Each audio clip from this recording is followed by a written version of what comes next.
பெரம்பலூர் அருகே குழந்தைகள் வாங்கிய பிங்கோ சிப்ஸ் பாக்கெட்டில் அழுகிய உருளைக்கிழங்கு துண்டு இருந்ததால் துர்நாற்றம் வீசியது. இதனை வீடியோவாக வெளியிட்ட சதீஷ்குமார் என்பவர் உணவு பாதுகாப்புத்துறைக்கும் புகார் அளித்துள்ளார். இதுபோன்ற அலட்சியத்தால் குழந்தைகளின் உயிருக்கே ஆபத்து என கூறிய அவர் உரிய நடவடிக்கை எடுக்க வேண்டும் என்றும் கேட்டுக் கொண்டுள்ளார். இது ஸ்நாக்ஸ் உருளைக்கிழங்குல தயாரிக்கிறது. இதை வாங்கிட்டு வந்திருக்காங்க.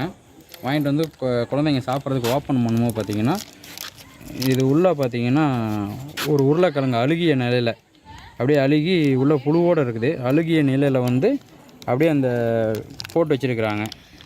இந்த நிறுவனம் ரொம்ப கெட்ட பேட் ஸ்மெல், ரொம்ப அசிங்கமாக ஒரு மாதிரி கேவலமான ஒரு வாடை அடிக்குது. இதை பார்த்தீங்கன்னா உள்ளே பாருங்களேன், உருண்டையாக ஒரு உருளைக்கிழங்கு இது அப்படியே அழுகிய நிலையில் அப்படியே இருக்குது. இங்கே பாருங்கள், பார்த்திங்கன்னா ஒரு அழுகிய நெல் அப்படியே இருக்குது உருளைக்கிழங்கு. இதை குழந்தைங்களை சாப்பிட்டாங்கன்னா இதே மாதிரி வேறு எதுவும் நான் கலந்துருந்தா கூட ஒரு உயிருக்கு ஆபத்தான நிலை. கேரளாவில் பாதி விலைக்கு ஸ்கூட்டர் உள்ளிட்ட பொருட்கள் தருவதாக 1000 கோடி ரூபாய் மோசடி செய்த வழக்கில் 19 வங்கி கணக்குகள் முடக்கப்பட்டுள்ளன.